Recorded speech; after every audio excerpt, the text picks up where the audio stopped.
She's in pretty bad shape. How's her pulse? It's down to 52. That's not good. Have her in surgery in 10 minutes. Yes, doctor. Any identification? Just a name. Kitty Travers. Nothing else. Okay, we'll start with that. Kitty Travers? Wait a minute. Do you know her, doctor? No, but I remember reading about her in the paper some time ago. She must have just been released. Released? Yes, from prison.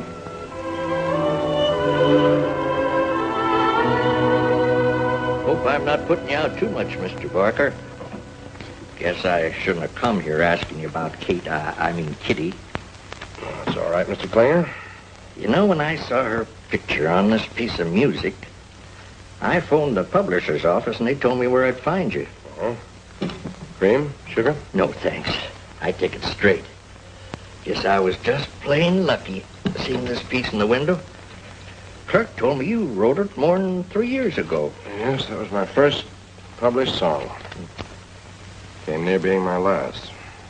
And you knew Kitty then? Yes, I knew her. You must have met her right after she packed up and ran away. Never even left us a note. And you say you haven't heard from her since? Not a thing. We were pretty badly broken up about it, especially my wife. You see, we lost our son in the war, and Kitty's all we have left now. That is, all I have left. My wife, she passed away about a year ago. Oh, I'm sorry. That's why I'm so anxious to locate a Kitty, as she calls herself now, wherever she is. Would you like a cigarette? Or a cigar, maybe? Cigar, if you don't mind. Doctor says I should ease up on smoking, but I guess one cigar won't hurt. Huh? Well, I don't think that'll do you any harm. Hope they're still fresh. Oh, you... Thank you, Mr. Barker. Call me Dan, won't you? All right, Dan. Why don't you tell me where Kitty is, instead of making me hint and beat around the bush? I haven't seen her for a long time, Mr. Klinger. Over 2 years. Still holding out, ain't you? Look, son, maybe you think I'm a prying old man, but you must have been awful close to my daughter. What makes you say that?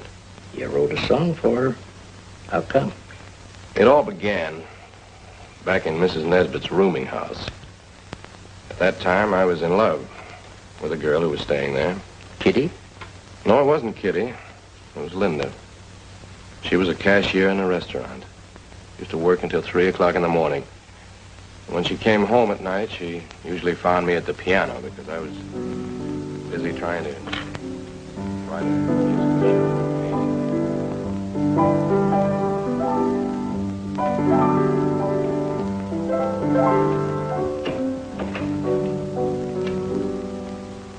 Hello, Dan. Oh, hello, darling. Don't tell me it's 3 o'clock already. It's 3:15. Gee. Did you finish the song in the second act? Yes, I did, believe it or not. It turned out pretty well. You want to hear it? Mm-hmm. Listen. Keep it down. All right, all right.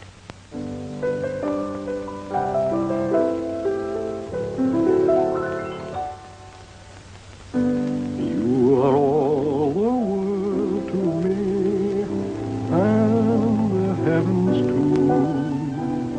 What the future holds for me, I can find in you. Like a lighthouse on the sea, you're my promised land. As I mark the march of time, you're my footprints in the sand. Since I won your heart, I've been beaming with pride, never more to part, ever side by side. You are all a world to me, all a world I've known. When I hold you in my arms, then the world is all my own.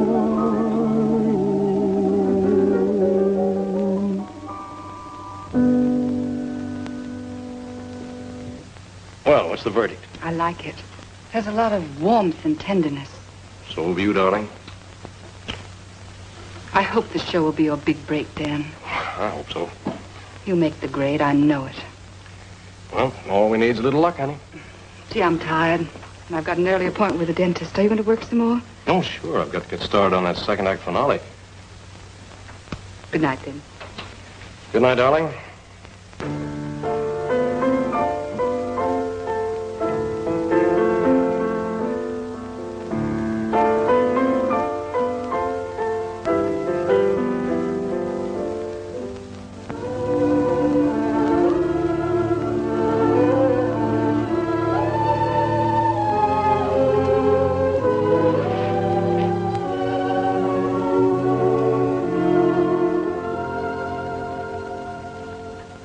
Dan Barker.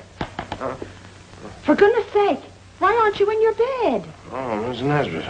What time is it? Nearly 7. All the others are getting up now. Getting ready for work. Well, what do you think I've been doing all night? Oh, I know. Composing. But what does it get you? I'm going to get a break, you'll see. I can feel it coming now, any day. And the first thing I'm going to do is get some money. Uh-huh. You're going to pay your board. Dan, why don't you come down to earth? Why didn't you stick to selling shoes? People can't do without shoes, but they can fiddle without your tunes. Now, don't say that. Sooner or later, everybody has to pay the fiddler. Well, then the fiddler pays me, I pay you, and there we are. Yeah, but just now we aren't anywhere. To bed with you and get some sleep. Get.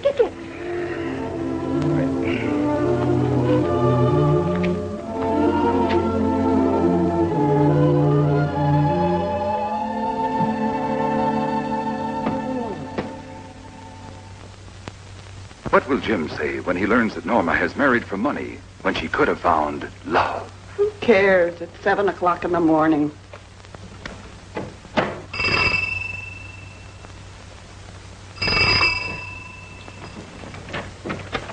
Good morning.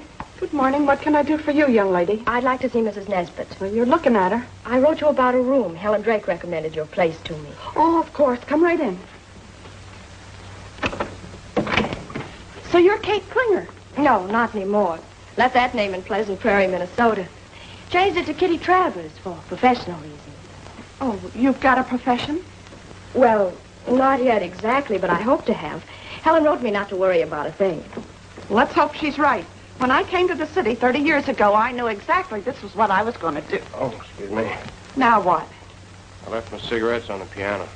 Well, all right, but don't you be smoking in bed and burning the house down. I'll be down before breakfast. All right. What was that? That was Dan Barker. Writes music. For no money so far. Works all night, and in the morning he's too sleepy to know what he's doing or saying. No, I could see that. Now, about the rent. I know. It's $28 a week, including breakfast and dinner. That's right. I've got the receipt all made out. Oh, that's fine. It's payable in advance. I'll have to get to a bank first. Open an account. Well, there's a bank right in the next block. But it wouldn't be open yet. Well, come along. I'll show you your room. Breakfast is at 8. Well, yes, I think I did. I can't quite make up my mind about that Soprano was very good.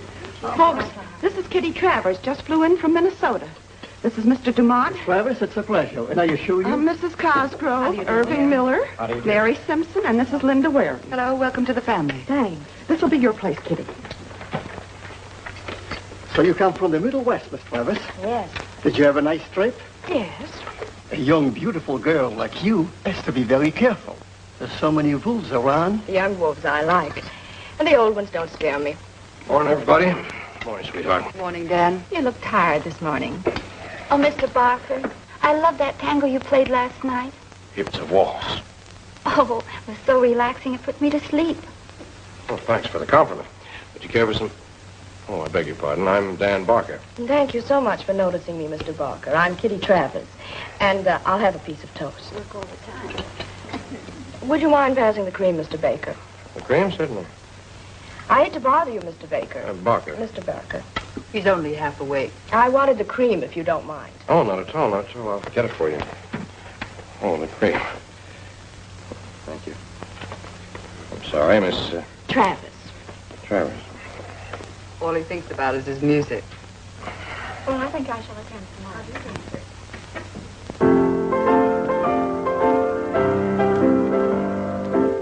Bye, darling. Goodbye, Linda.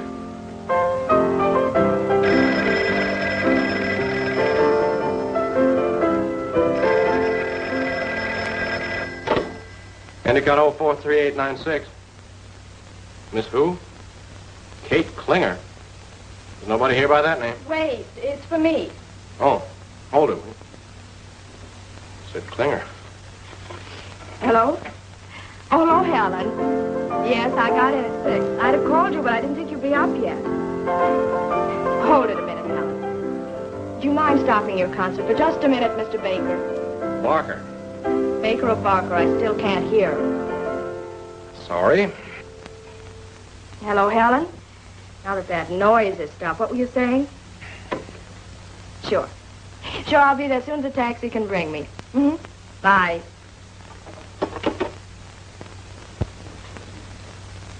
They fit perfectly, Helen. They're like new. I haven't worn them half a dozen times. You can have these, too. Shoes are very important. Some men pay more attention to shoes than to the dresses a girl wears. Let's see, you'll need some smart outfits. I told Bob Lacey so much about you. Your figure, how elegant you are. Really gave you quite a build-up. Try this. You've a date to be in Lacey's studio at 11. I hope you explained that I've never worked for a commercial photographer. I did not. There isn't much to it. I can teach you all I know about it. And I've done all right. You certainly have. Modeling's done you a lot of good. Not the modeling, honey. The alimony. Nice gentleman saw my picture in a fashion magazine. You were married? And divorced. My lawyer, Bert Crail, got me the divorce and a nice alimony. Now I don't have a thing to worry about, except collecting it. Needs a little tightening about here. The only modeling I do now is for fun. It's pin money for me. Well, how soon do you think I can earn some money? You broke? Completely. I'll let you have a few dollars. Thanks. Let's see. You'll need this bathing outfit, too. Standard equipment for models. Over here, Miss Kitty. Now, here's what I want to show. You feel like $1 million because you're wearing a Swanson outfit. Your boyfriend has just left to get you a Coke and a hamburger. He looks back, and you wave at him. Got it? Yes, I guess I can. I'll try. Now, take your wrap off. And sit on the arm of the chair. And wait. I wish you could see yourself stiff as a board. How Helen Gray could call you a sensational model, I'll never know. Well, if you just let me... Don't interrupt. Don't give me that frozen smile. Loosen up. Let me see just one little reaction. Now wave. Naturally. No, I said naturally. Give me something. Now wave, naturally, Mr. Lacey. Bert, what's up? Invite us in. We'll talk about it. Sure, come on in. Thank you. This is Mike Hadley, a private detective. We have to change the combination. Nice meeting you, Mr. Hadley. Likewise. Sit down. Mike is the president of the Ajax Detective Agency. Marital investigations are specialty. I get it. I need you, honey. I need you badly. It's a Donovan divorce case. We've got everything set up for tonight. The hotel room, the photographer, and Mike here. But the gal we were going to use taking a run-out powder. Now, Mrs. Donovan is willing to pay plenty. I thought that perhaps... Hold everything, Bert. You know I don't go in for that sort of stuff anymore. Well, who said anything about you? I thought perhaps you might think of a girlfriend that'd like to pick up a quick $250 tonight. No, not offhand. Well, why come to me? You know more people than I do. Hi. What happened to you? Nothing, absolutely nothing. Excuse me a minute. Come on, darling, tell me all. My modeling career just went right out the window. Lacey nagged me to distraction and then tried to manhandle me. Then what? I slugged him. Oh, you really fixed things good, didn't you? Mm-hmm. Well, if you'll just lend me bus fare, I'll go back to Minnesota and forget all about everything. Don't take it so hard. Something else will turn up. In fact, something else has turned up. Darling, I won't have to lend you a dime. Your big break is right out there in my living room now. How would you like to earn $250 for an hour's work? What am I supposed to do, kill somebody? You'll see. Come on. Kitty, I want you to meet my lawyer, Bert Crail. This is Mr. Hadley. Kitty Travers. Kitty would like to work with us. What kind of work? Oh, just a little legal chore. Almost the same as modeling, only you don't have to get your face in the camera. All right.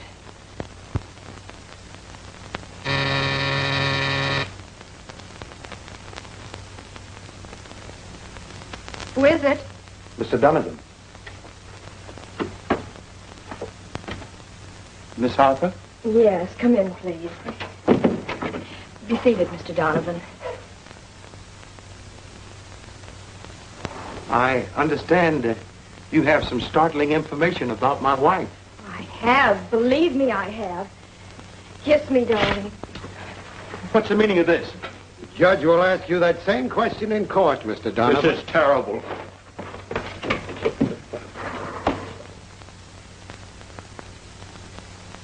Look, Mr. Klinger, maybe you'd rather not hear the rest of it. I want to hear the truth. All of it. Okay. Well, I didn't see a lot of Kitty at first. Joe Wood, that's my agent, had just submitted my musical show to a producer, and I was waiting to hear from Joe.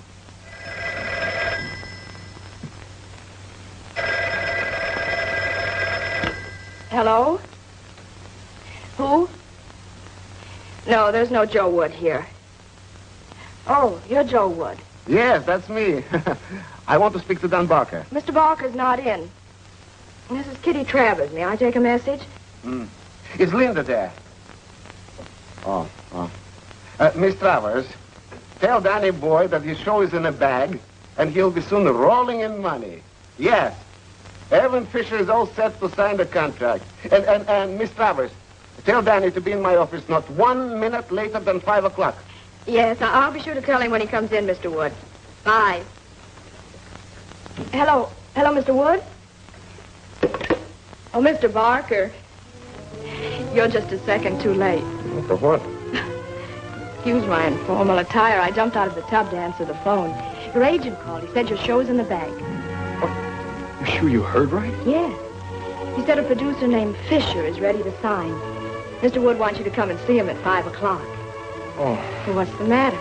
Don't you like being a success? Oh, sure. Think of all that nice money. Well, after all, nothing's final yet. That's enough good news for one day. Now, if I were you, I'd go out tonight and celebrate. To begin with, I'd get myself a wonderful dinner. Steak, 3 inches thick. Then I'd go dancing. Forget all about work. Oh, Linda works every night, you know that. Now, come, Mr. Dan Barker. Don't tell me a nice guy like you can't find a girl to go out with. Then I suppose it's none of my business. I guess I'm just a dreamer.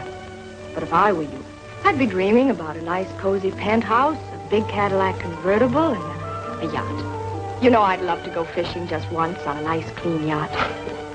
Well, you're more than welcome to come along on my yacht.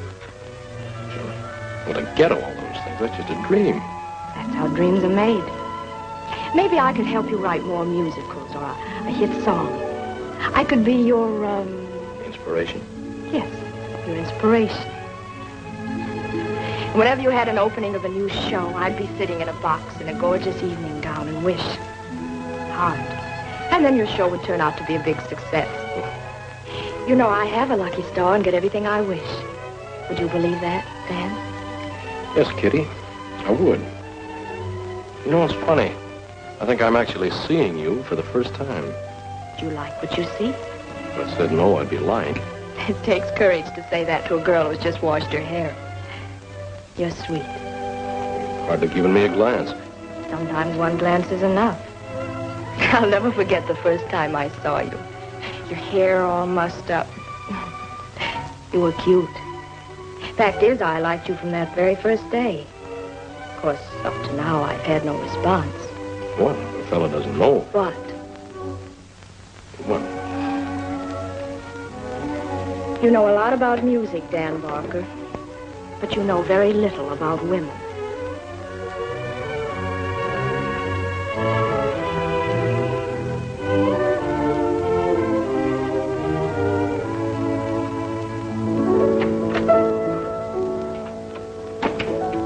Oh, Dan, isn't it wonderful? I stopped by Joe's office and he told me all about the show. Yeah, it's the break I've been waiting for. You got a cigarette on you, honey? Sure.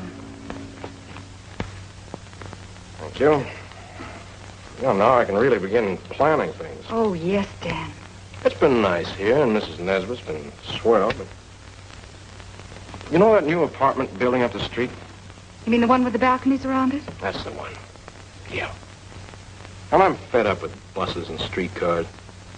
That blue convertible we were looking at the other day. Dan, that was a Cadillac. Well, so what? I'm not going to write just one musical show. But, Dan, a Cadillac. That's a long way off yet. Well, first you need some new shirts, a new suit. Oh, let's be practical, darling. Practical. It's all I ever hear. Be practical. I'm an artist, Linda. I can't be practical all the time. Oh, I got to run. I have to meet Joe at 5. I'll see you. And then I said, listen, gentlemen, even if it is his first show, he doesn't have to sell it for peanuts. He's not interested in no minimum royalties because I, Joe Wood, won't let him be interested. And if you don't like our terms, it's just too bad. Look, Joe, aren't we being a little brave? After all, they might get sore and lose interest. Now, how do you like that? You think Joe's an income pop? Income poop. All right, poop pop.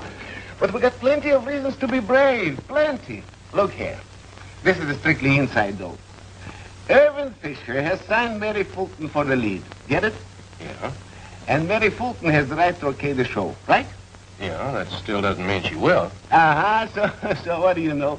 Mary Fulton has declared, I quote, either I play Marie and Don Barker's show or nothing at all, unquote. Oh, Joe, is that on the level? Is that on the level? Sit down, sonny boy. Danny, I don't tell fairy tales. I know it from Melissa. She's Irvin's secretary. It cost me a couple of pounds of candies, chocolate with marshmallow inside. $3.50, and it's an investment, but was worth it. We're in, sonny boy. All you have to do is sign right here. I can't believe it. I still wish we had Fisher's signature. Danny, please, let me do the worrying. He will come crawling, begging me, please, to let him sign. Greetings, darling. Hiya. What are you bubbling over about? Sit down, dish me the dirt. Remember the boys at boarding house I was telling you about? The one who writes music? Mm-hmm. I think I'm going to marry him. But you said he's broke. Yes, but right now he's teetering on the brink of success, and I'm going to push him over. The musical show he's been slaving over is going to be produced on Broadway. No. Has he proposed? No, but he will, and very soon. Of course, he doesn't know it yet. But he's taking me out tonight. I seem to remember you mentioned a girl he was going to marry. How come he isn't taking her out? She's working late. You know, the sense of duty type. You're really in love with the guy? I think so. Where's he taking you tonight? I don't know. Why can't we celebrate here? You could serve him a home-cooked dinner. I'll even lend you a gingham apron to complete the illusion. Songwriters are pushovers for gingham girls. Well, that's sweet of you, but I sort of had an idea I'd like to be alone with him. Okay. I'll go see a movie. Thanks, Helen. You're a real friend. Always glad to smooth the path of true love. Here's another little tip. After the gingham apron routine, don't let him help you do the dishes. Men don't like it, even though they pretend to. Turn on the record player and relax. That soft, light, sweet music stuff, it never fails. So I heard.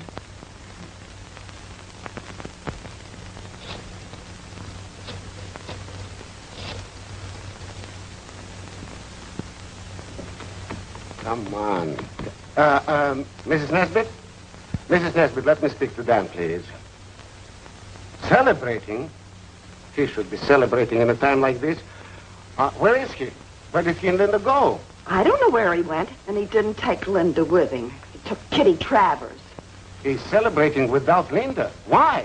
How should I know?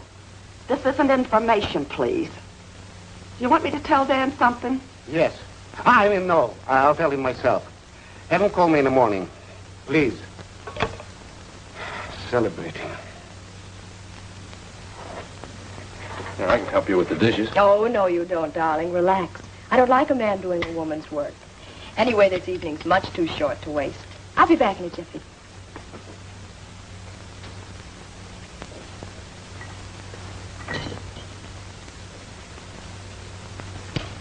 This is your 8 o'clock weather report. Hudson River Valley, north of Poughkeepsie, overcast with slight ground fog for early morning, clearing towards late afternoon. Weather in the Catskills, fair and warmer as the day progresses. You could have picked a more comfortable place to sit. Probable rain tomorrow evening.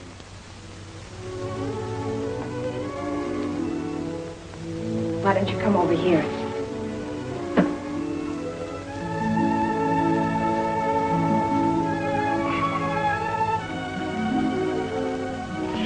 You know, you baffle me. I do? Yes, and I hate being baffled. Come here. I want to show you something.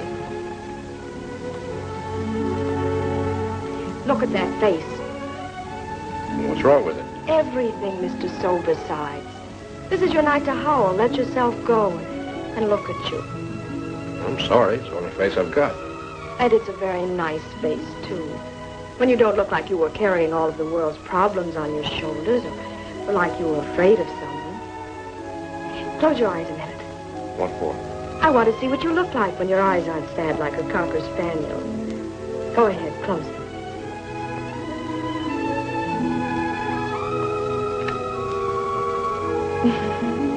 What are you laughing at? You're funny. You've no idea.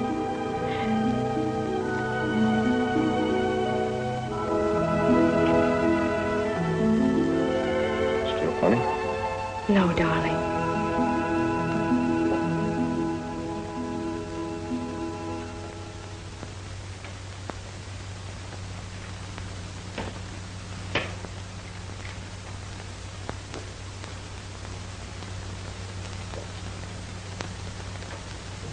Good night, Dan. Yes, it's almost 1. You must be dead tired, darling. I'll see you at breakfast in the morning. Dan, do you have to tell Linda tonight? I'm going to make a clean breast of it now. Couldn't you tell her tomorrow? Well, I think it's better like this. But you might change your mind overnight. Not a chance.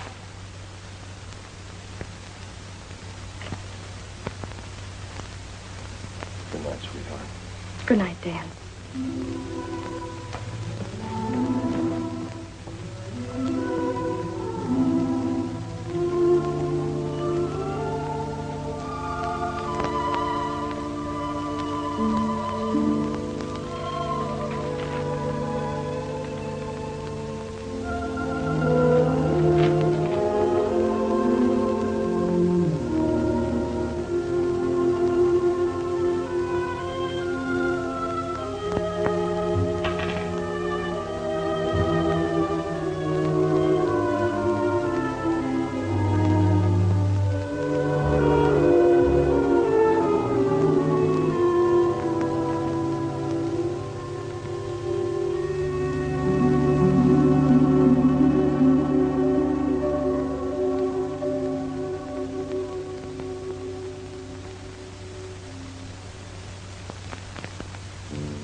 Made.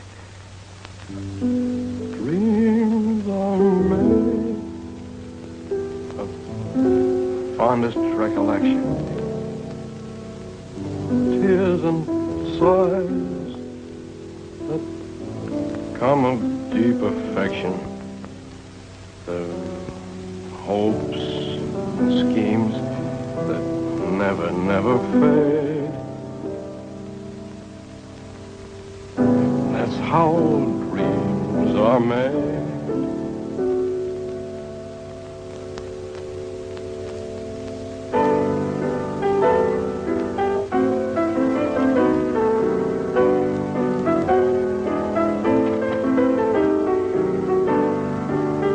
That's very nice. What's the matter? Did I frighten you? Oh. Why? You practically jumped out of your skin when I spoke to you. Linda, sit down a minute, will you? There's something I've been wanting to tell you. Yes, Dan?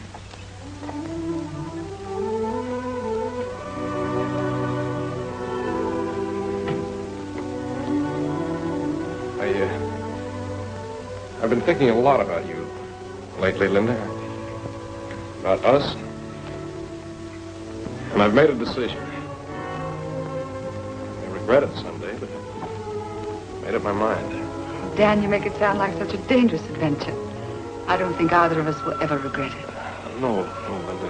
What I'm trying to say is, well, I don't think it would work out for us. I don't think we'd be a good team. Of course, we'll always be friends. Good friends. Always good friends. That means it's all over. And believe me, Linda, it's the best thing for both of us. It's just... Don't say any more, Dan. Always been honest with me. Let's keep it that way.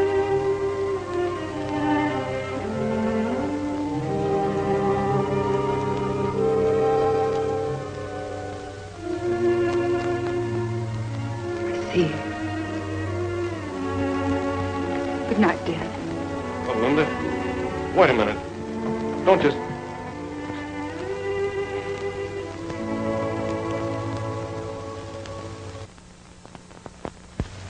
Good morning, Gertrude. How are you, beautiful? What's come over you? Nothing. Just happy. Some people get happy about the strangest thing. Well, shouldn't a guy be happy when he's going to marry the most wonderful girl in the world? So you and Linda are going to get hitched. No, not Linda. Her name's Kitty Travers, and she's really something. She must be.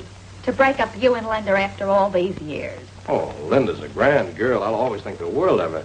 Well, we've known each other ever since we were kids, but Kitty's different. She can really inspire me to... You're gonna need a lot of inspiration, Dan. Well, that's no way to talk to a guy who's sitting on top of the world. Boy, am I hot. Last night I wrote the greatest song ever put on paper. Take a look at that. Sure. Sit down in that chair, Dan. I gotta cool you off much as I hate to. I would rather lose my right arm than tell you this. Dan, the whole deal is off. What? I don't get it. Mary Fulton cracked up in her car and won't be out of the hospital for months. I haven't tried to sign up Norma Houston, but she's tied up, so Irvin is not going to stage the show this year. All my work for nothing. All my plans. Now, let's not lose our heads. Let's talk it over. Maybe we can think of something. Some other time, Joe. I'll call you. Maybe tomorrow. Bye, Dan. Gertrude. Yes? Hold all calls, and I don't want to see anybody either. Kitty, that's how dreams are made.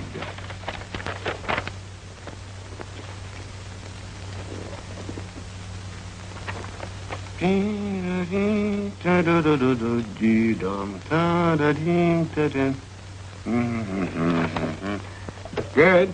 Get me Paul Ricardo. Yes, it would.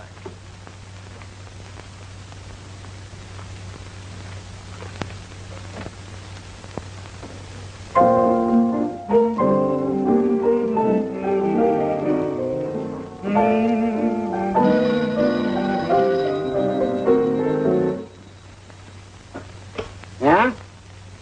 Put him on. Hello, Paul? Paul, I got a hit for you. A great song. Yeah, hold on to it. Hold on. Listen a moment.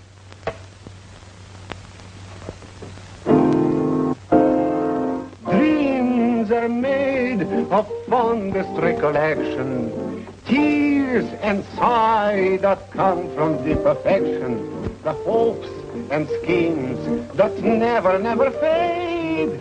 That's how dreams are made. Isn't that a beautiful phrase, Paul? That's how dreams are made. Hearts that beat in sweet anticipation. With the dawn, you greet the whole creation. You feel they're real, the things for which you prayed. That's how dreams are made. Wait. Have patience. Oh, don't talk to me like that, Kitty. All my life I've waited, and where's it gotten me? I'm fed up with it. Kitty, only last night she Last said that... night we had a future to look forward to. What have we got today? Oh, one little setback. That doesn't need to end everything. told me you loved me. All right, I told you, so I made a mistake. Let's forget the whole thing and call it quits. You'll probably be a lot better off with Linda anyway. Maybe she likes being poor and worrying all the time. I don't. Okay. So I made a mistake, too. And that song I wrote for you, I'll burn it. I'll never want that one published. Don't worry. It hasn't got a chance. Publishers aren't that stupid. That doesn't sound like my daughter. Anyway, she knocked me right off my little pink cloud that night. What was left of it. And when I came down to earth, only one thing seemed important. I had to get Linda back. Linda. Do you have a minute? Yes. I'd like to talk to you. What is there to talk about?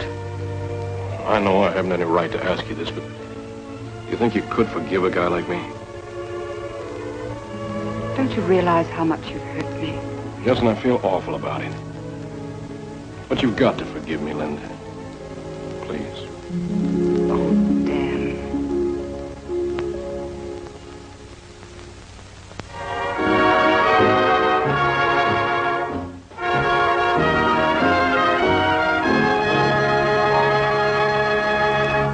You just heard Kitty, That's How Dreams Are Made, which is leading our parade of favorites for the 6th consecutive week. That puts the name of Dan Barker right among the year's most successful songwriters. And now for our sponsor. How do you like that? Dan Barker. He must be making a fortune with that song. You were silly to give him the brush off so fast. It only gave Linda the green light. Now she's cashing in instead of you. It's Mrs. Linda Barker instead of Mrs. Kitty Barker. What burns me up, he owes all of his success to me. I gave him the idea for the words and the music. And what am I getting out of it? Nothing. But it's your own fault, honey. You had all the trump cards. Could have had a more pleasant life than staying here with me and doing those occasional modeling jobs. I wonder what would happen if the publishers knew I was Dan's inspiration girl. Say, that might be interesting. Take a good look at me. I might even be the next Mrs. Dan Barker. This was the beginning. When Kitty went to the publisher, he insisted that her picture be on all the music. He claimed it would sell more copies. And did it? Yes, I guess so. That's what Dan says. And since then, all I hear, all I read is Kitty, Kitty, Kitty. Interviews, Dan and Kitty. Photographs, Kitty admiring Dan, Dan adoring Kitty. Radio shows, public appearances. They have to go out together. They have to travel together. All for the sake of business. And tonight, did you see the papers? You mean that shindig at the 400 Club? Yes, with Kitty Travers to sing and Dan at the piano. Oh, my miss, but I'm losing, Dan. Now, maybe it's not that bad. After all, Dan should have learned his lesson. Afraid he hasn't. We were so happy, the way I always dreamed it would be. Dan was so sweet. We were making plans for the future. Didn't realize then that all this was made possible through the success of that song. A song that idolized a girl who took Dan away from me once before. Oh, that Kitty Travers is a no good so-and-so. Maybe I have too much pride, but this business with Kitty has reached a point where I have to make a decision. You're not going to leave Dan. Perhaps I should before he leaves me. Now, you listen to me, Linda Barker. You're not going to run out on Dan and leave that she-pirate a clear field. That's the trouble with marriage nowadays. Too many women are ready to run at the first sign of trouble. It's all wrong. You love Dan, don't you? You know I do, Ma Nesbitt. Well, then you're staying right here. Because if he's worth loving, he's worth fighting for. But what can I do? I'm going to have a baby. Why, Linda, that's wonderful. Wait till Dan hears. I'm not going to tell him I can't. I don't want to win him back that way. Well, there ought to be some way of bringing Dan to his senses. Say, it's 10 o'clock. Let's get that nightclub on the radio. Oh, I'd rather not. I don't... Oh, don't be silly. Turn it on.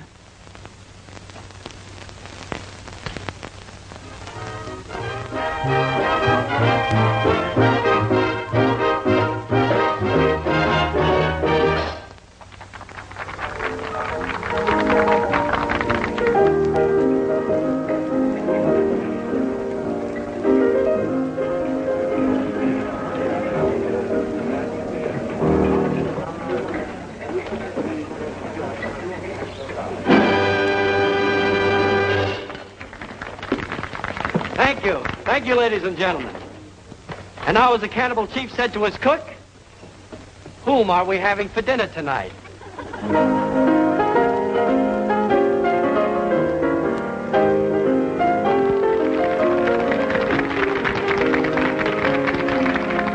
Well, I see you all know the tune.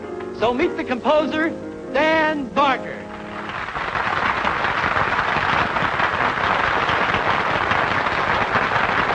And the lovely lady who inspired him to write the song, Miss Kitty Travers.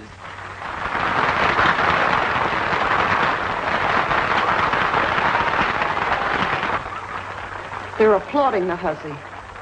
Some inspiration, if I may say so without getting my face slapped. It's a wonder the guy didn't write a new wedding march. Here she is now, ladies and gentlemen, Miss Kitty Travers, the inspiration girl in person, singing America's #1 hit tune on the parade of favorites, Kitty. That's how dreams are made. Travers?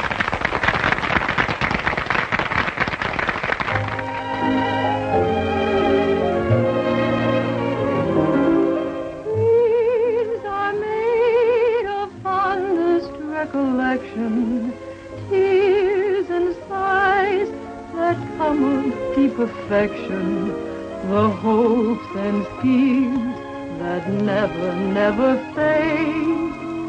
That's how dreams are made. Hearts that beat in sweet anticipation, with the dawn you greet the whole creation. You feel they're real, the things for which you prayed. That's how dreams are made. In slumber you can number the joys in store. You borrow from the morrow in dreams, recalling parting kisses last night at the door, and now how you yearn for more. And so to bed with twilight as cover, sleep and rest, the hope chest of a lover, the happy future passes in parade. That's how dreams are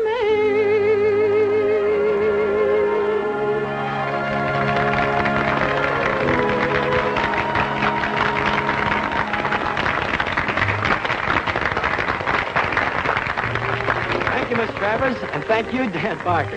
And now, could you tell us something about your plans for the future? Well, we're supposed to... We're leaving on a 2-month tour. Personal appearances in the theaters and nightclubs. I'm sure we're both going to enjoy it very much. And after that? That depends on Dan. Well, I expect to write more songs. That will depend, of course, on my inspiration. Don't worry, darling. I'll do my best to inspire you.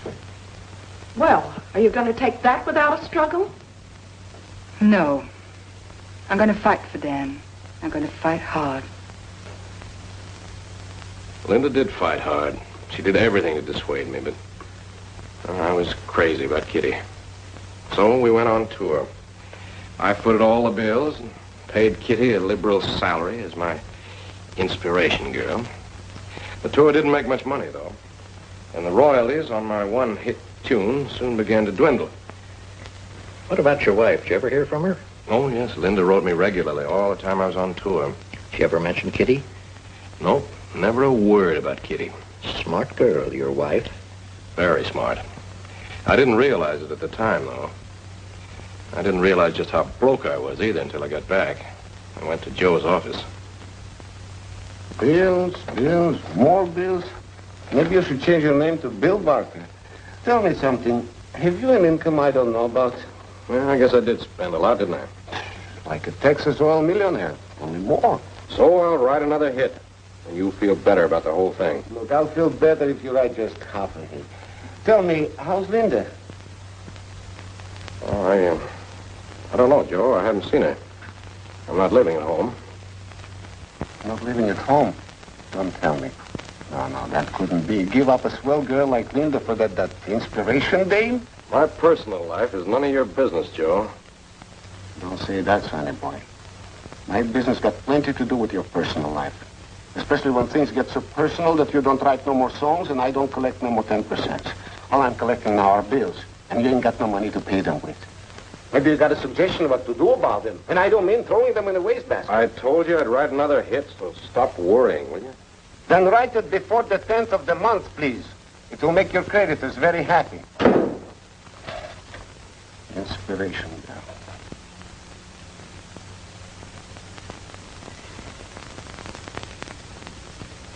So you've come to plead for the return of your husband. You're wrong, Kitty. I'm not pleading. I merely came to tell you that you can't have Dan. What makes you think I can't? I know him.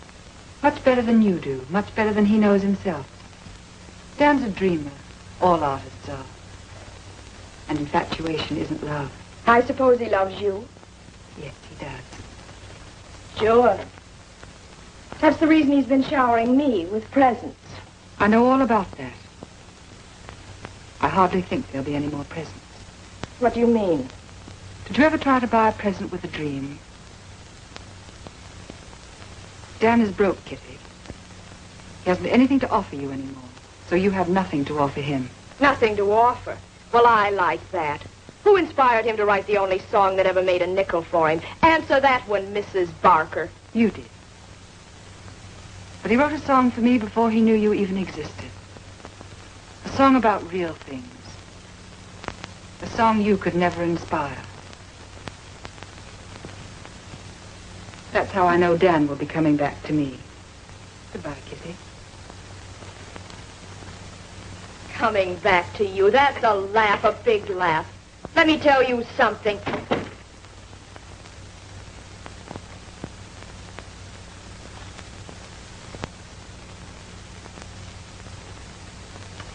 While I was working, Kitty went out a lot with Helen, that lawyer, Crail. I must have been blind. I didn't even think anything of it when I saw this picture in the newspaper. The man with her here is George Griswold. He made millions building bridges. Here they are together at the 400 Club.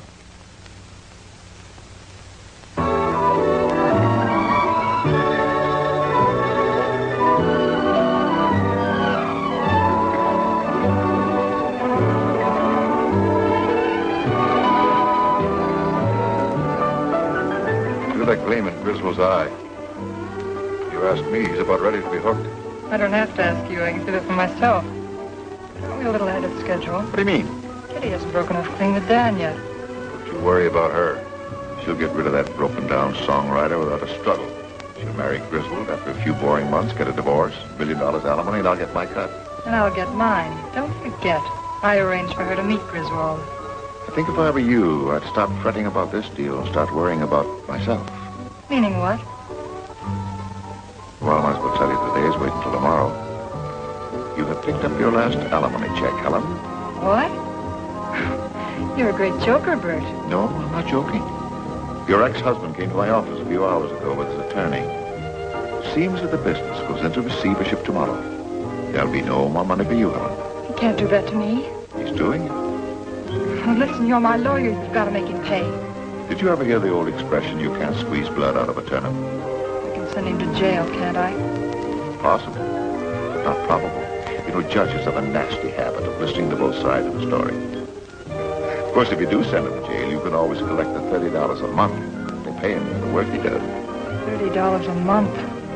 Spend more than that on cosmetics. What am I going to do? Well, you can go back to modeling. You're familiar with that work. Of course, it's not as much fun as picking up alimony checks, but at least it's a living. You listen to me, Bert. Here they come. Well, folks, did you enjoy your dance? I did. I don't know about Mr. Griswold. George. Why shouldn't he? George is an expert. Thank you. I must admit I know good wine when I taste it. And a lovely lady when I dance with her. But at least it's more interesting than building bridges. Let's say it's different. I think building bridges is very interesting. George told me a lot about it. Right now, I'm more interested in building a bridge to a fascinating friendship.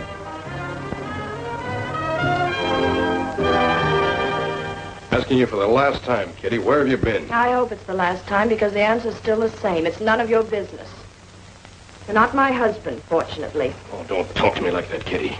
I know I've been neglecting you lately, but that's because I've been working. Sure, and what's it getting you? Absolutely nothing. I'll write another hit. Plenty of hits. There's a good chance now that the show may go on. Why, kid yourself, Dan. You wrote one song and it made a little money. But you haven't written anything since.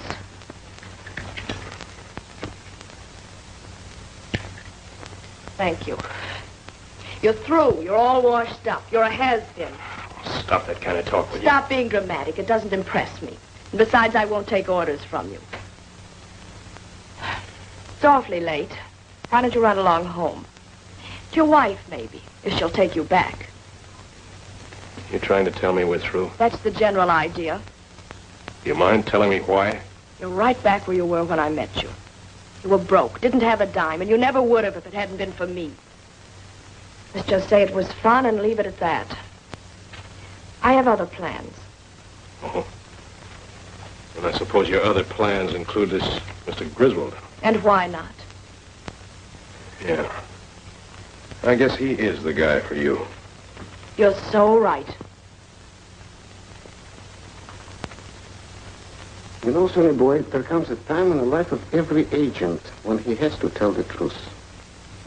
Even if it hurts me. These appointments I'm used to for years because once I booked vaudeville acts, but you are the biggest flop I ever handled. And I handled some terrific flops, including a troupe of tightrope walkers that were drunk every night. Go ahead, Joe. Pour it on. Are you saying you ain't got it coming to you? No. Passing up a fine girl like Linda. And for what? Well, everything's over between Kitty and me. You know that, Joe. It sure is, but what about Linda? I don't think that she can live on air. Isn't she working? No, she's been depending on the money you sent her. I haven't been able to send any since the royalties stopped coming in. The royalties stopped, but the money didn't. You mean you've been sending her money? Some people have to eat. Thanks, Joe. Yes, Gertrude? Don Anderson is here to see you. Oh, I'll be right out. Don't go away. I got plenty more to say to you.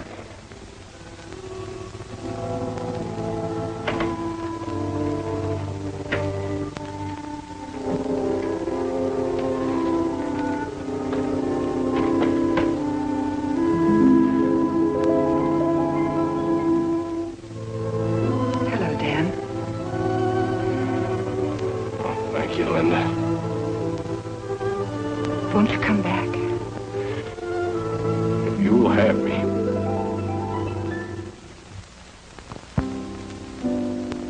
God gave us slumber, peaceful repose. Sleep, little loved one, days that are close. My arms, your cradle, nestle till the dawn. Sleep makes you beautiful, so slumber.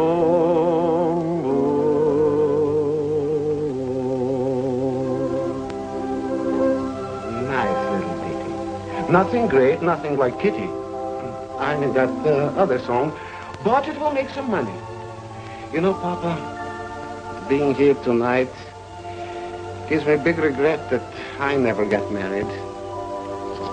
I should have had a couple of kids, maybe, to carry on the agency. Dan, I insisted you dedicate the lullaby to our son. What do you think? Promise? Promise. And here's another promise. Whatever money comes from the lullaby is going into a bank account for Dan Jr. And with the first money that comes from the show, I'm going to buy a really nice diamond ring for you, darling. Well, what's wrong with this one? Nothing. Just a little, isn't it? I had it appraised. It must have cost George at least $5,000. Nice little anniversary gift, I must say. Wish I had a setup like this. Tell me, how does it feel being married to $40 million and 60 years of young manhood? Not bad. Not bad at all. Speaking of anniversaries, Kitty, Perhaps today would be a good day for us to talk business. What business? Our little agreement. Remember? I didn't expect you to stay married to Griswold as long as this. Perhaps you better stop by my office tomorrow and we'll discuss the details of your divorce. I'm sorry, Bert, but I've decided not to divorce him. Well, that's an interesting decision. Why? George is kind to me. He gives me everything I want without question. He pampers me all the time. I've grown quite fond of him. In fact, I think I love him. Oh, how touching. And how unfortunate that you'll have so many nasty things to say to him in the court. I told you just a minute ago that I'm not divorcing George. It won't take me more than a minute to change your mind. Nothing you can say will change my mind. If you think I'm giving up $40 million for my share of $1 million, you're crazy. But you promised us... You shut up. I want you to leave. Both of you. Before I call the butler and have you thrown out. Okay, Helen, come on. But the grand lady's bored with our presence. I'll telephone your old landlady, Ma Nesbitt, and tell her that you'll be coming home soon. Come on. Wait. What are you going to do? Well, it's not what I'm going to do. It's what your beloved husband will do.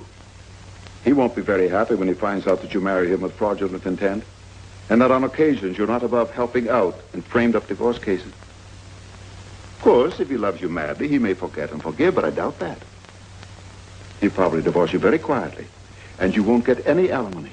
Not a cent. All right, Bert, you win.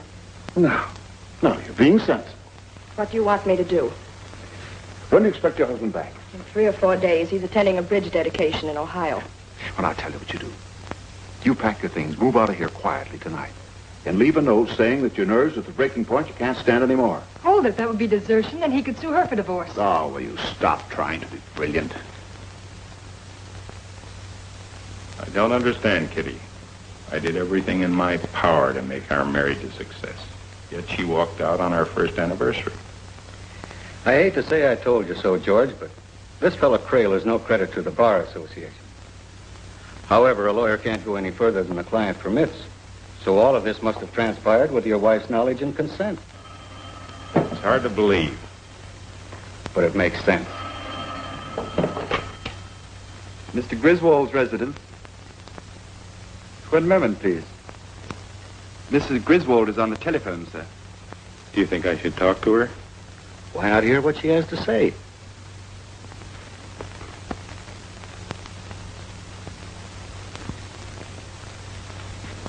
Yes? Oh, George, I'm so glad you came to the phone. I thought you'd be too angry to even speak to me. I realize now how silly I've been, and I'm terribly sorry. I'd feel much better about it if you'd give me a chance to explain. I think you better do your explaining to my attorney. Oh, don't be like that, darling. At least we can talk it over. I don't think we have anything to discuss. This isn't like you at all. You've always been so kind, so considerate, and now you're being cruel. I don't understand how you can call me cruel. Please, George, I've got to talk to you. Well, I can see you here tonight at 8 o'clock. I'll send a car to pick you up. That's very sweet of you, George, but I wish you could manage to come here. I'm really too ill to go out. Oh, I'm very sorry to hear that. Now, where are you staying? I'm living at 487 West 82nd Street, the Derwent Gardens, apartment 5. There's a private outside entrance. I'll leave the door unlocked. You can come right in. Very well. I'll be there at 8.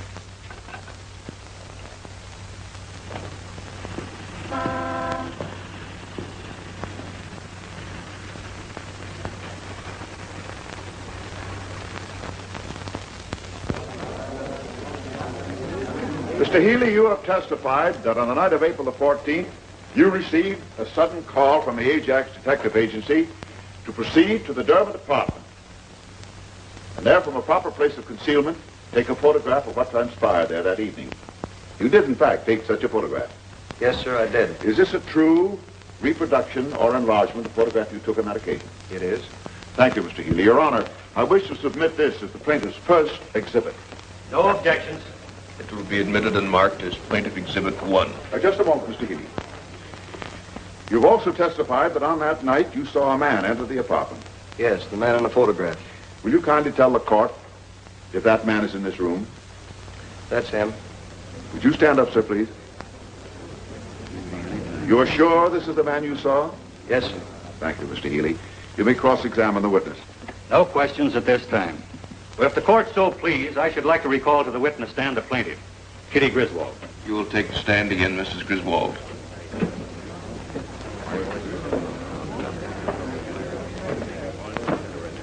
Mrs. Griswold, during your marriage, did your husband at any time have a telephone conversation with another woman in such a manner as to arouse your suspicion? No, but he was away a good deal of the time, dedicating bridges and things. After you left your husband and took up separate residence, did you ever telephone him? No, sir, I did not. Have you ever resided at the Derwent Apartments? Never. Isn't it a fact that on April the 14th you telephoned your husband to pay you a visit at the Derwent Apartments? No. No further questions. Your witness. No questions. You're excused, Mrs. Griswold.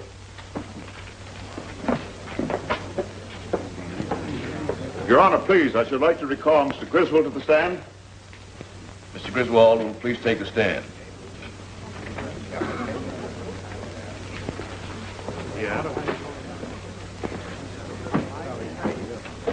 Mr. Griswold, it has been testified here that you went to the Derwent apartment on the night of April the 14th, that you went there in answer to a call from a lady. Will you kindly tell the court the name of the lady who called you? It was Mrs. Griswold. Are you sure it isn't the lady in the photograph? I'm quite sure. Mr. Griswold, and the gentleman in the photograph, is that by any chance a picture of you? No, it is not.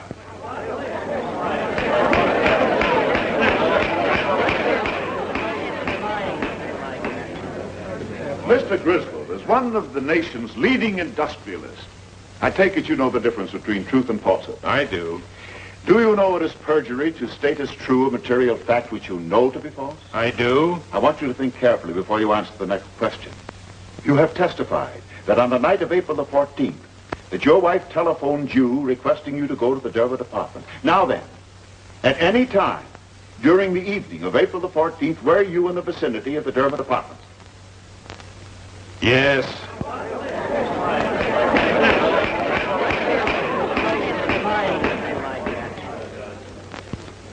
Isn't it true that you went straight to apartment number 5 to the arms of your paramour? No, it is not. I object, Your Honor. I object. Counsel is trying to intimidate the witness. Your Honor, I'm only trying to establish the fact that the defendant kept a love tryst. The objection is overruled. If there's any further demonstration, I shall order the courtroom cleared.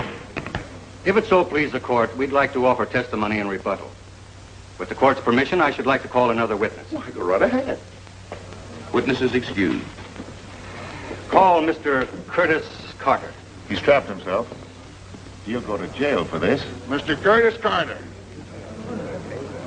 Mr. Curtis Carter, please come to the witness stand. Curtis Carter, please.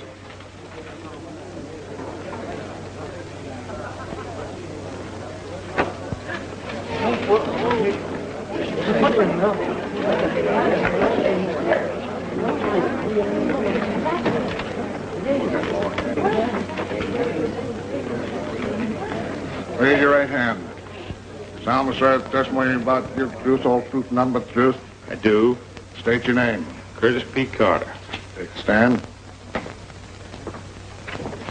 Mr. Carter, what is your occupation? I operate a poultry farm at Kingston. Are you quite sure your name isn't Griswold? Positive. Will you please tell the court, Mr. Carter, have you ever been employed by George W. Griswold? For 10 years off and on. In what capacity? Oh, I was paid to go places and pretend I was him. What sort of places? Oh, posing for pictures for newspapers, newsreels, things like that. Now then, Mr. Carter, were you employed by Mr. Griswold on April 14th of this year? Yes. I was paid to go to the Derwent Apartments and meet some lady. Did he tell you why he sent you instead of going there himself? Yes, sir, he did. And what reason did he give? He said he suspected a frame-up by Mrs. Griswold and her lawyer. I object. On the grounds of this hearsay. I make a motion that the answer be stricken. Sustained. Mr. Carter, do you recognize the man in this photograph? I sure do. Will you tell the court who it is? That's me. Ain't a bad picture either. Right pretty girl, too.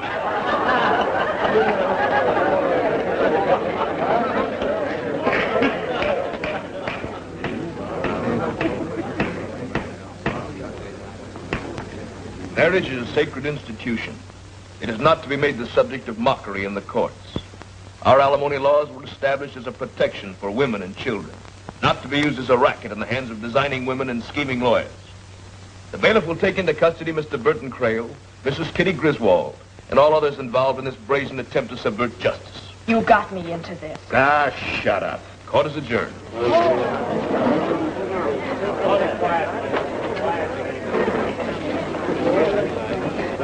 This way to the prisoner's pen, lady. But I'm not a prisoner. Oh, yes, you are.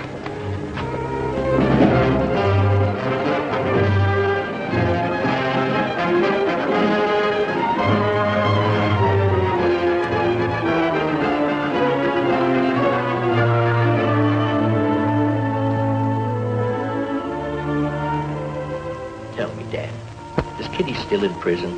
Yes, she is, Mr. Klinger. Who would ever think that of Kitty?